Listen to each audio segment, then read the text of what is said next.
Right, that was the musical break. Yes. Beautiful, We don't beautiful need song. a front row seat. You don't need it. Yes, it Yeah. might not be VIP Yeah. just because it's front row. We Uh-huh. just need to be where God is. Amen. And that makes us VIP. Yes. Amen. Wow. Beautiful song from Okay. Novi Rain. Back to the newspapers. Yes. And we have the Daily Nation this morning. Which way Azimio? That is the question the Daily Nation is asking. The National Coalition Executive Council, NCEC, has written to all constituent parties. What's happening? Housekeeping.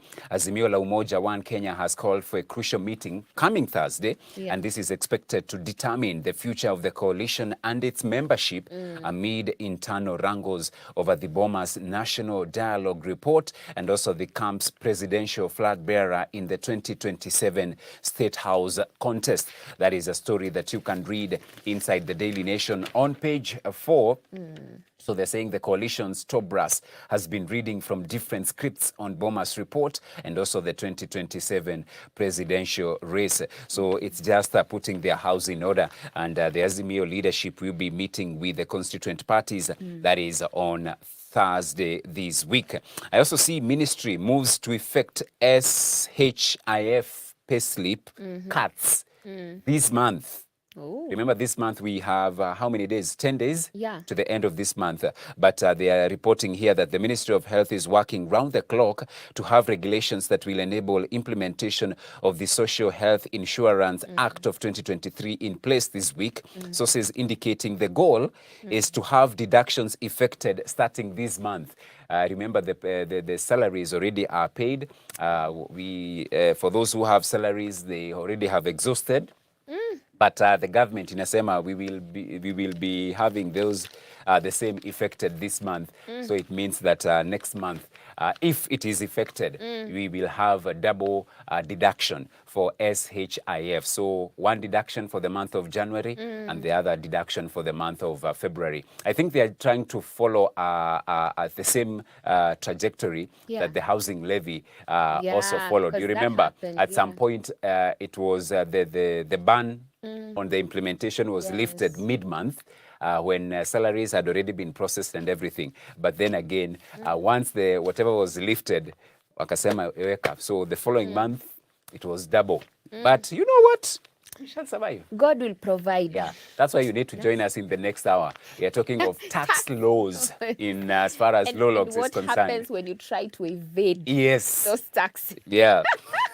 Sisi ni Mungu tu anatuweka. Kweli. Yeah. I also see illegal fees. Ruto warns school heads. Yeah. President says state has released cash. That is a story you can read on page 6. And this is a story that I have also watched. So many parents are complaining because they're saying that once they take the children to school, the school administration, they are complaining that they have not released or they have not received funds from the government. And as such, what is happening is that they are telling you, you need to top up, you need to do this and this before your child is admitted. Hatuna funds for even feeding your children. But here, the president is warning school heads over illegal fees. Some controversial charges in schools are motivation, remedial, and lunch fees. So we are concerned with the growing appetite for money by heads of schools to the level that they are prioritizing illegal levies at the expense of the education of learners. But also I feel as parents as well, we do have a role to play in as far as the same is concerned, because if you can have 5 or 10 parents raising an alarm on the same and even reporting the same to the school or the district education officer, then I think we can be able to arrest this. But once you are told, but you see, you need to, it becomes a challenge. It becomes a challenge. Ni ile inahitaji unity. Ni unity hapa. Na unasema, for me, the government has said this and this. This is the amount I'm paying. That's it. Yeah. Yeah. And don't fear victimization. Waki victimize. Endelea kusukuma. Yeah. That's how we get results. By pushing and persisting. Yes. That's true. I see AFCON giants struggle, also covered on the front page, and then page 3 and 36. They are saying before this year's Africa Cup of Nations kicked off just over a week ago, Senegal, Morocco, Cote d'Ivoire, Nigeria, Algeria, Egypt, Tunisia, Cameroon, Ghana, And even Zambia were some of the teams considered favorites to be crowned champions on February 11th. But as each day passes, the picture is becoming clearer that some of the so-called contenders could as well find themselves going home early in a competition filled with surprises. So they're saying bright minnows, Cape Verde, Namibia, Angola, and Equatorial Guinea.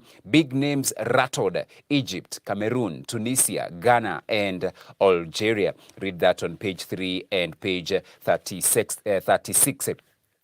Death toll climbs to 25,000 in Gaza. Israel has intensified attacks in territory. It's a story on page number 18. Also, we go inside the nation, page 8. TSC right to transfer teachers. Lobby says after attacks over poor grades.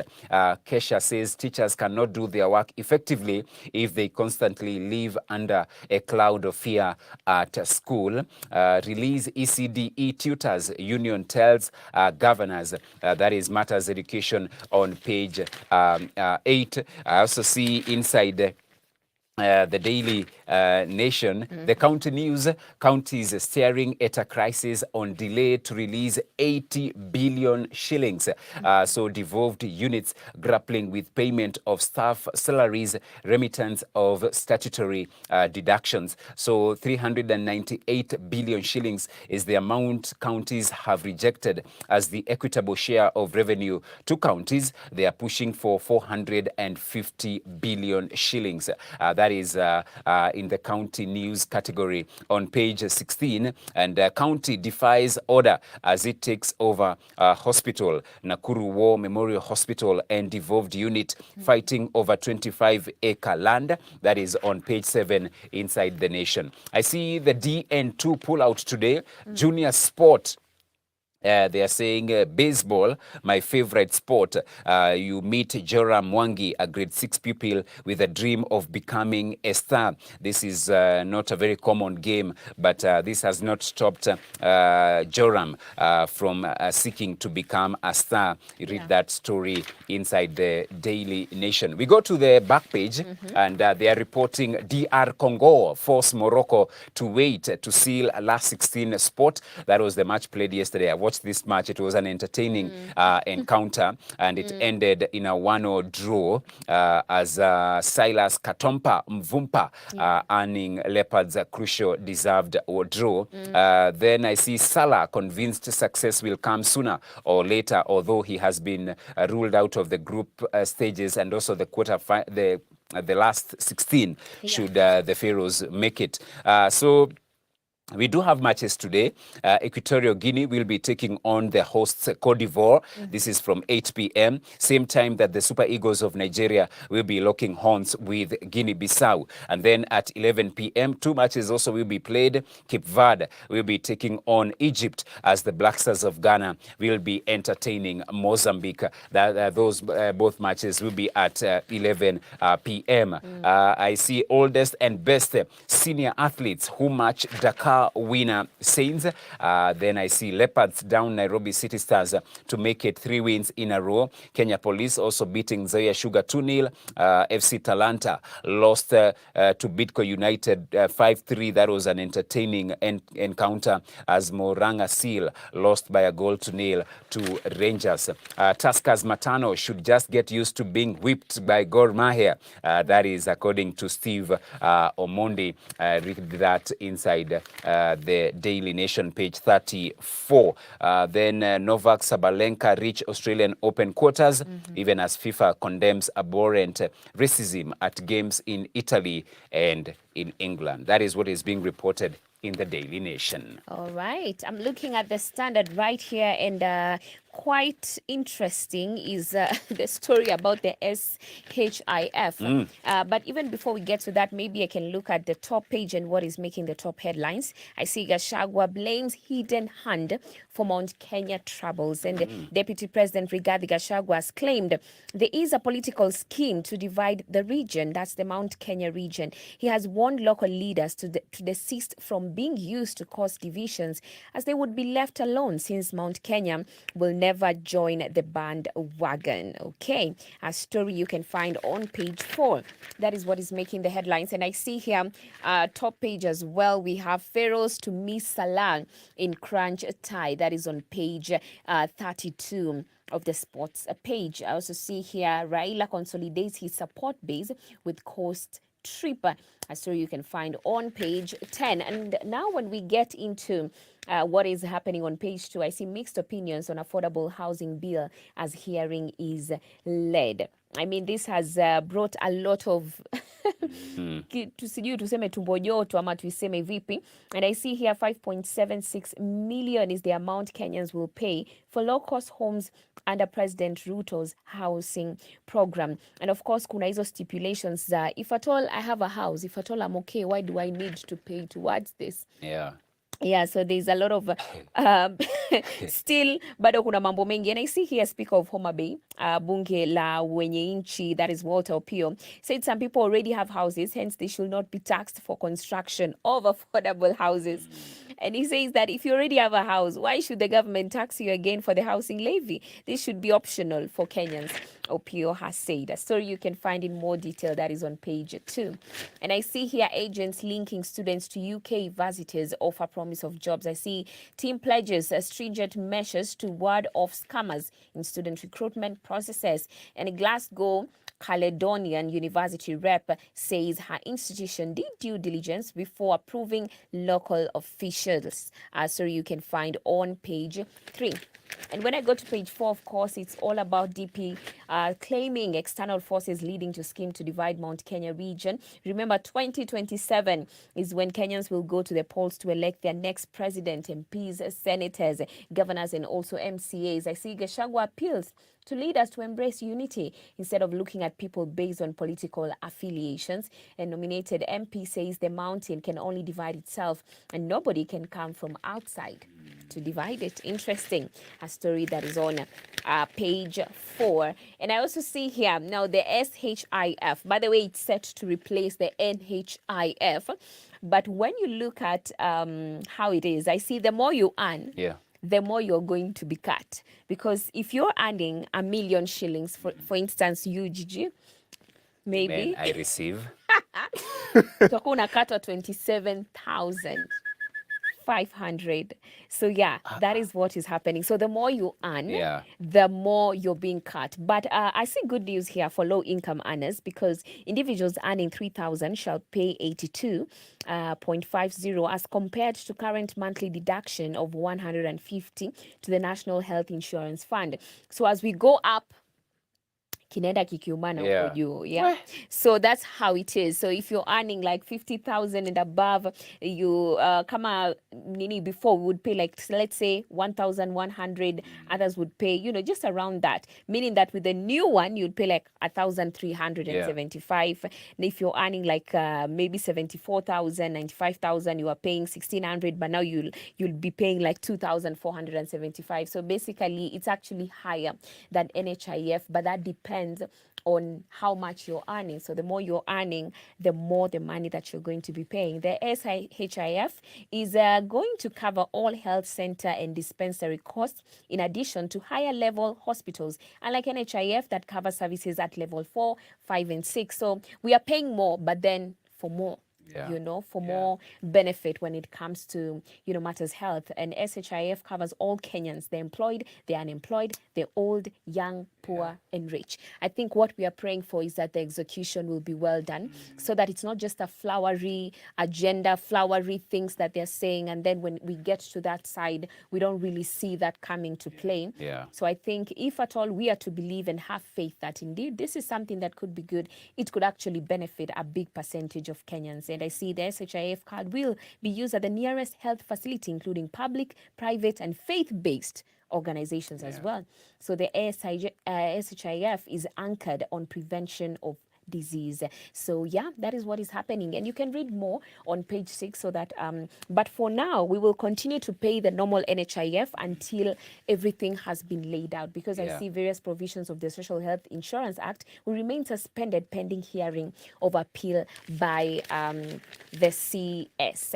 And I see here, maybe let's go to the sports page. I see Pharaohs to miss Salah in crunch time, what we have just looked at. And I see Egypt recorded a back-to-back 2-2 draws against Mozambique and Ghana in the tournament, a story that you can find on the back page. DR Congo beat the War Drums and leave Morocco stand.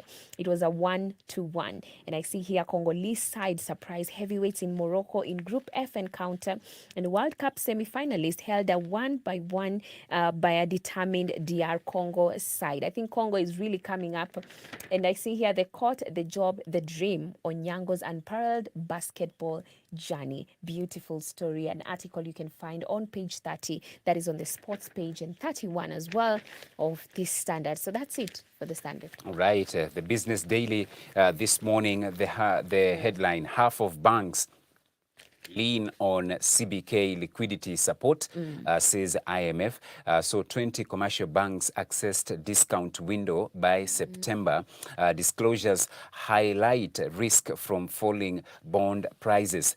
So half of Kenyan banks were accessing liquidity support from the CBK by the end of September last year, reflecting difficulties in selling their bond holdings for cash due to depressed prices in the secondary market. That is a story you can read on the Business Daily. I also see Treasury eyes a strategic investor for Kenya Airways by the month of June. So Kenya Airways is likely to close a deal with a strategic investor by June, even as the government continues to explore the option of privatizing the national carrier. Now, the new investor will be expected to pump cash into the loss-making airline. Disclosures by the Treasury to the International Monetary Fund, with the government keen to wean it off frequent bailouts. That is also, you can read on page 2 inside the Business Daily. Why weak shilling failed to lift Kenya's exports. So the country's exports last year upset expectations by falling against what was a more than 1/5 depreciation of the shilling against major world currencies, including the US dollar, the euro, and the British pound. Then I see state starts paying 6.9 billion owed by sugar millers, and only 8 counties enjoy quality telco services.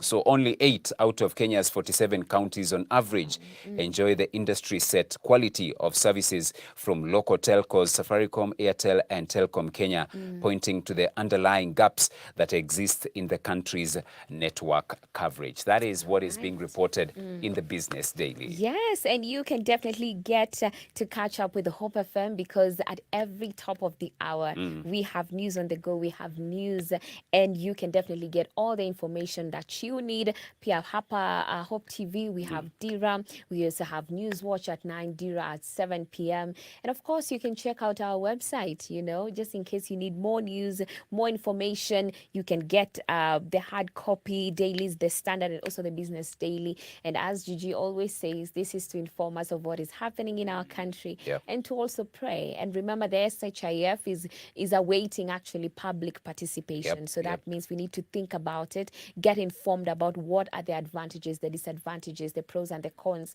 so that even when we are called upon to give our views, then we are making informed decisions. Right. For now, we take a break so that we get to watch the video of the day.